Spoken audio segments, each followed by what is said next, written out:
On March 6, 1959, Candy, a 9-year-old girl, returned home from school to her house where she lived with her mother. It was a Friday, and she was looking forward to spending time with her friends on Saturday. However, there was something else she wanted to do first. The Snowbirds were trying to raise funds for one of their upcoming activities, and as part of the efforts, the girl members were tasked with selling chocolates in their neighborhood.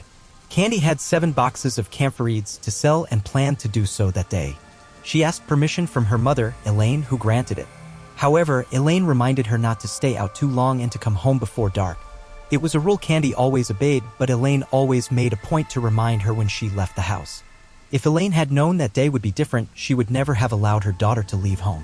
Candy quickly devoured an oatmeal cookie and briefly played with her dog before grabbing the boxes of camphorides. It was around 4 p.m. on that fateful afternoon. Several girls of the same age were selling sweets door to door, and Candy joined them. What exactly happened after that remains a mystery, but Candy never returned home.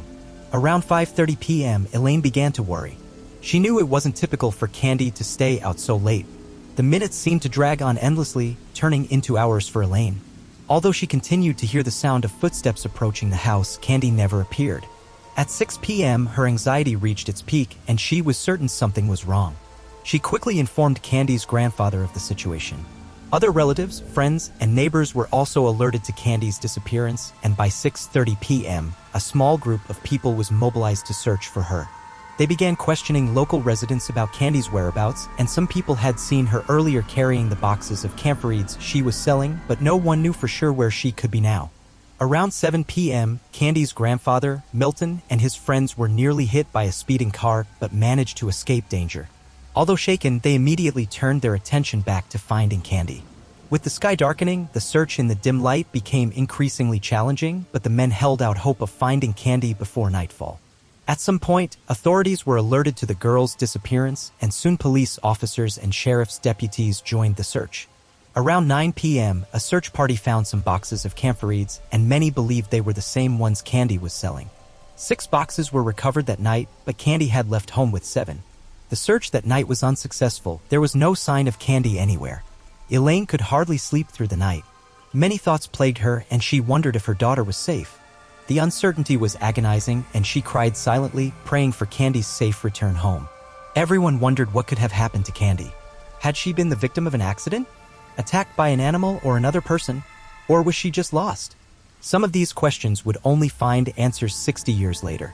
The quest for justice intertwines with the despair of not being able to hug her again. The devastation of parents facing the tragic loss of their daughter is overwhelming.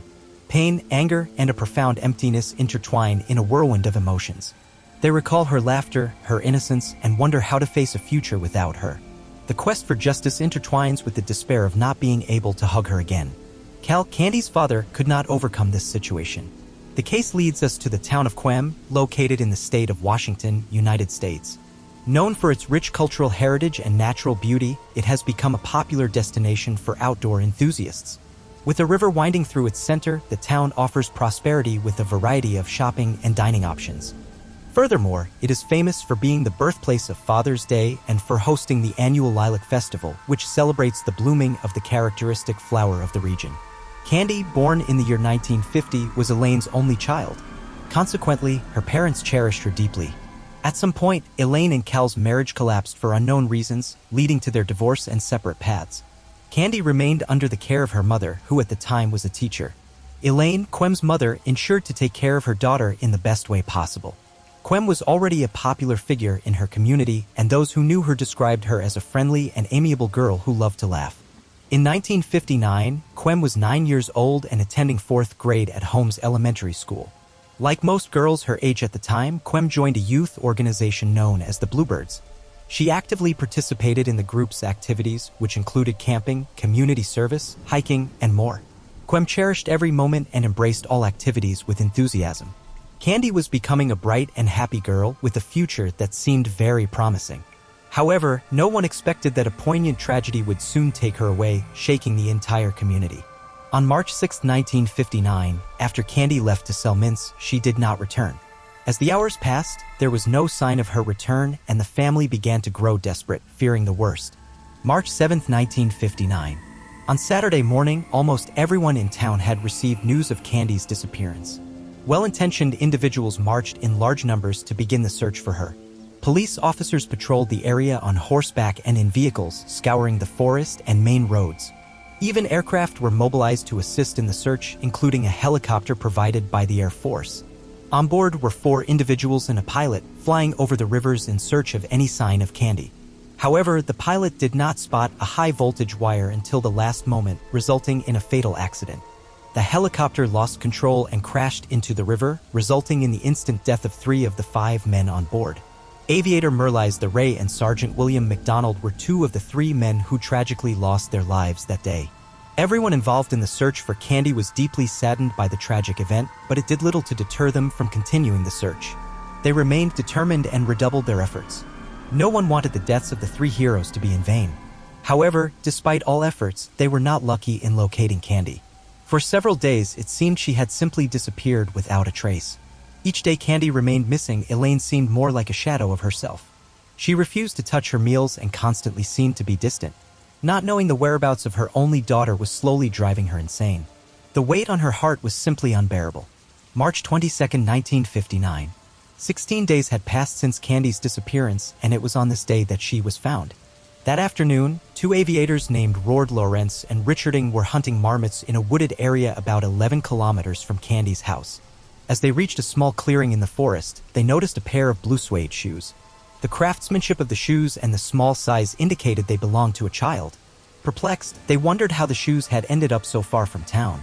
After looking around and waiting a while to see if anyone would show up to claim them, they picked them up and returned to base. The 2 men couldn't stop talking about the discovery they made in the forest, and the news soon spread like wildfire. The shoes were handed over to the police, who requested Candy's grandfather to identify them. There was a strong suspicion that the shoes belonged to the girl they had been searching for several days. When Candy's grandfather saw the shoes, he told the police that they did indeed look like the ones she wore. With this confirmation, the police decided to focus the search on the area where the shoes were found.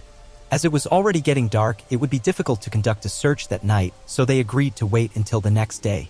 The following day, a Sunday at dawn, a team of officers and volunteers had arrived at the clearing where the shoes were found. Immediately, they began searching the area, but initially found nothing. After some time, one of the officers suddenly stumbled upon a small mound made of bushes and pine needles. He found it strange and decided to take a closer look. To his horror, he saw a knee sticking out from under the pile. Carefully, he removed the leaves, revealing the decomposing body of a child. Instantly, he recognized her as the little girl they had been searching for. The clothes she wore were torn in some places, and when the officer looked at her feet, he noticed they were tied with a torn strip of cloth. Additionally, another strip of cloth was wrapped around her neck. The officer quickly alerted the other trackers, and shortly after, the body was removed from the area for autopsy. Candy's relatives were promptly informed about the state in which she was found. Upon receiving the news of her daughter's death, Elaine fainted and needed to be sedated. More than 1,000 volunteers who generously offered their time, resources, and energy in the search for Candy were deeply shaken by the news. A widespread feeling of fear hung in the air, and from that moment on, many people began to fear for their own safety and that of their children. In this time of distress, local writer Dorrit Johnson composed a poem with the aim of comforting hearts and uplifting people's spirits. In the heart of the forest resides the gentle spirit of a girl, trapped amidst the whispering leaves and the dancing sunbeams filtering through the branches of trees. Her playful laughter seems to linger in the air, evoking days filled with joy and exploration. An aura of melancholy intertwines with her presence, like the vines that wrap around ancient trunks. She who drew her last breath amidst these serene shadows, her soul merged with the very essence of the forest she loved so much. Every breath of wind carries with it an echo of her cheerful laughter and a gleam of her innocence. The birds pause in their flight to listen to her voice, while the flowers seem to bow in silent greeting. Her curious spirit intertwines with the meandering streams and the softness of the grass leaves. Though her time in this world was brief, her essence endures, an eternal reminder of the fragility and beauty of life that once existed. Every whisper of the wind, every falling leaf, is a testament to her spirit that belongs to the forest that saw her depart. However, the harsh reality came to light with the autopsy results. It was revealed that Candy had been abused and strangled to death. The detectives from the Spokane Police Department immediately launched an investigation to find the perpetrator. "We will mobilize all available resources for this case and will not rest until it's solved," declared the police chief to the press. "Now that we know what to look for, we are determined to find." Despite numerous interrogations, the detectives failed to gather useful information about the crime.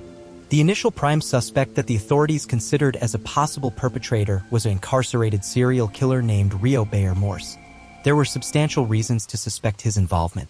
During the autopsy conducted on Candy's body, a strange purple stain with a grape scent was discovered on her clothes, and Morse was known for his peculiar fondness for this treat. However, when questioned about Kate's murder, he vehemently denied any involvement.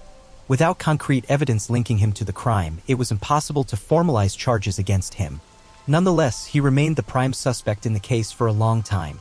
In addition to him, the detectives explored various other possibilities after Kate's death, but none of them proved to be helpful. The victim's family, along with the investigators, eagerly awaited for the perpetrator to be brought to justice, but several months passed without significant progress in resolving the case. In June 1963, 4 years after Candy's death, her father, Cal, unfortunately took his own life, unable to bear the pain of losing his daughter. At the time, he resided in a hotel in Valletta. Time passed and Kate's memory began to fade in the minds of many, but her family and the detectives from the Spokane Police Department never forgot. This is the kind of case that's been like climbing Mount Everest in our stack of archive cases. It feels like we never quite managed to overcome, said Detective Isaac Soma from the Serious Crimes Department. In 2001, there was a significant breakthrough in DNA technology compared to the 1950s when it was non-existent. Candy's clothes, when her body was found, were carefully preserved by the authorities as evidence. These pieces of clothing were now sent to the laboratory in hopes that the killer's DNA could be identified. Forensic investigators immediately began working and managed to determine that Kate's panties contained DNA. They were able to isolate the DNA and use it to create a genetic profile. It was an exciting moment for the detectives as they felt they were closer than ever to solving the case. The newly developed DNA profile was then entered into the database, but unfortunately, they found no match. In 2002, detectives compared the DNA profile with Morse's, who had remained on their radar for a long time. However, to their disappointment, they found that he was not the suspect they were looking for. Nothing of interest surfaced for a long time. In September 2006, Candy's mother, with a broken heart, quietly passed away in her home at the age of 82. She departed without ever knowing who took the life of her beloved daughter. Around 2017, forensic genetic genealogy was in the spotlight as a new scientific method for solving various archive cases. This method combines DNA analysis with traditional genealogical techniques to solve crimes and identify missing persons, bringing together science and family history research to bring justice to victims and their loved ones. With the growing popularity of this method, detectives decided to try it to solve Candy's murder. A forensic scientist was assigned to the case and managed to obtain a DNA sample stored in the criminal laboratory freezer since 2001. First, she conducted an analysis to determine if the sample could be used for genetic genealogy and then sent it to a private forensic laboratory. Unfortunately, the effort was in vain as the laboratory reported that the DNA sample was too degraded to be used. Disheartened by this news, the detectives were fortunate to discover a laboratory specialized in working with degraded DNA, Outrun, located in Texas. Bridanos, the forensic scientist, consulted them to see if they could help with Candy's case. Receiving a positive response, she sent a small amount of the DNA sample. 6 months later, the laboratory returned with a surprising result. 3 brothers, John, Andrew, and Terrence, were identified as possible suspects. After a more detailed investigation, the detectives discovered that one of the men, John, had a daughter named Kate. They decided to contact her to inform her that they were investigating her deceased father as a possible suspect in the case. I had already heard about the little girl murdered in 1959, so I knew who Candy was, said Kate. She provided the detectives with a DNA sample, which was then analyzed. The result was stunning. It indicated that it was 2.9 million times more likely that Kate's DNA was related to the suspect DNA profile than it would be in the general population. With this evidence, the detectives were convinced that John was the killer. Upon investigating John's background, they discovered that he grew up around the time of the murder and lived about 1 kilometer from Candy's house. Additionally, he had a troubled past. In 1956, at the age of 17, he enlisted in the Army. However, in 1961, 2 years after Candy's death, he was arrested for assaulting a woman. According to reports, he approached her, forced her to remove her clothes while she struggled and screamed for help, and attempted to strangle her, using his clothes to tie her up. Fortunately, the woman survived the attack. John spent 6 months in prison and, upon his release, the Army labeled him as dishonorably discharged and discharged him from service. After that, he led a relatively normal life, working as a door-to-door salesman and in a sawmill to survive. However, at the age of 31, he took his own life. The detectives also discovered a possible connection between John and Candy. John's sister was a classmate of Candy at the time of the murder. She also was part of the same club and played the role of Candy's older sister in the program. With all these findings about John, the detectives decided to take a final step to confirm his guilt. With Kate's permission and a search warrant, they traveled to the cemetery where John was buried and exhumed his body. After analyzing the DNA sample taken from John's remains, the detectives confirmed what they had hoped for. He was Candy's killer. "We were very fortunate to obtain the DNA from 1959, said former police detective Brian Amon, who worked tirelessly on the case until his retirement in 2021. At that time, we had no idea about it, and that was crucial to solving the case. Otherwise, I believe it would have never been resolved." Amon added that some living relatives of Candy were contacted and informed about the developments in the case.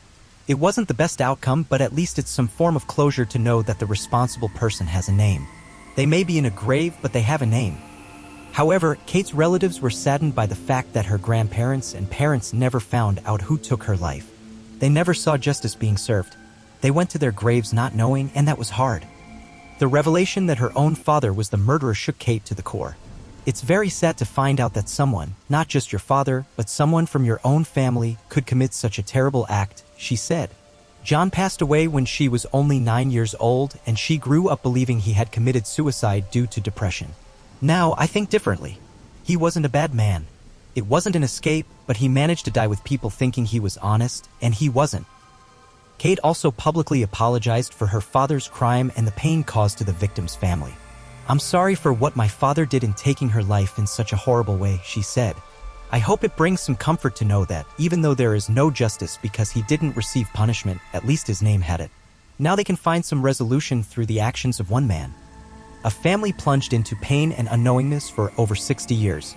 However, the determination and perseverance of several generations of detectives helped uncover the true identity of the murderer and bring the grieving family the much-needed closure. But the question remains, was Candy's murder planned or random? We've come to the end of another story. Leave your comment and subscribe to the channel so you don't miss the next videos.